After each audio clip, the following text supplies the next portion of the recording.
Hello, this is a quick look at the Pianolin, and this is from the Marxochime company. They make quite a few of these fascinating, interesting instruments.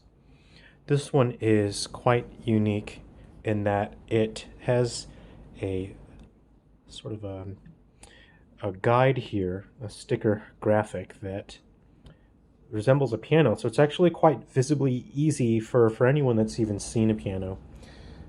They could recognize where the keys are, and in general, these bowed psaltery type instruments or bowed zithers don't really have that. They're generally harder to correlate visually to the music that you'll be playing. So it's quite interesting. I'll just play a little bit. I won't be putting on a big performance or anything.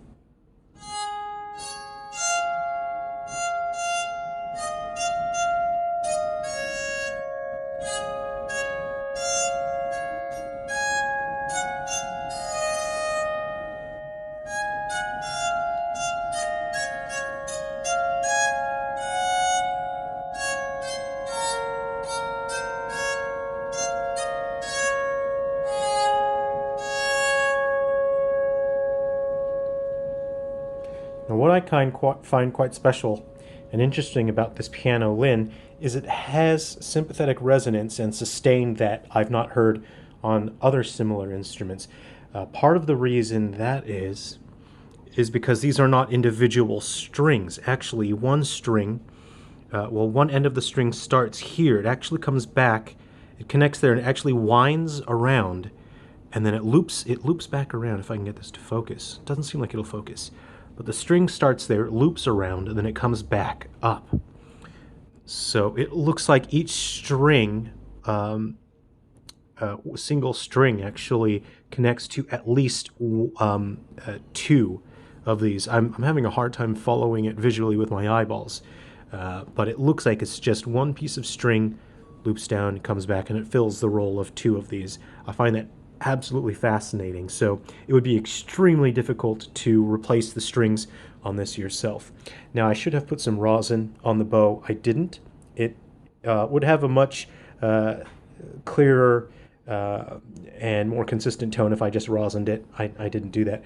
But I think this is tonally, it's the best sounding bowed zither that I've seen in person. I think it's quite fantastic. Now, I'm not going to play any of the chord strings here, and that is because they look to be the original strings, and they are quite a thick gauge steel. And they actually caused the instrument to warp, so it started warping as I put tension on the strings. So I'm ordering harp strings, and I will be replacing all of these with new harp strings that will be a lighter gauge, and that will be less tension for these older instruments. This one is likely from around the 50s or 60s or so. I'm still doing research into that, but it's probably around the 50s. I checked the manual that comes with it, and it usually dates it from around the 50s. So I think this is quite fantastic. As soon as I can remove all of these strings, I'll be cleaning it up. You can see it's quite dirty, and I won't be using any sort of cleaning liquid on the sticker here, as this is paper, and that's going to damage that. So I'm not going to touch that with any kind of cleaning liquid. But there is a quite of a nice finish to the instrument. I think it's quite a handsome instrument to look at. So I'm looking forward to playing this instrument more and actually strumming the chords and playing the music as well. I think the sound is quite haunting, and there's much more sympathetic resonance and sustain than, say, for example, a ukulele.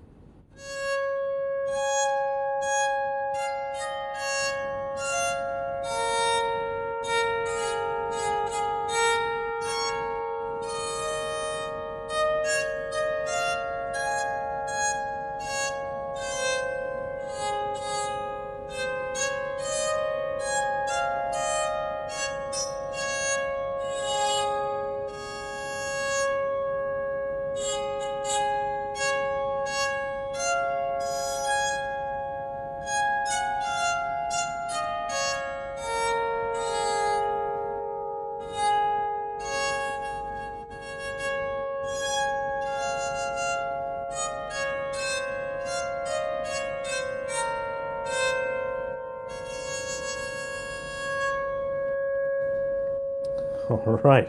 So you could hear a couple dry spots in on the bow as it needs a bit of rosin. So if you thought that was pretty neat, then please stay tuned and I'll share more videos and some songs after I've fixed it all up. So, okay, thank you. Take care.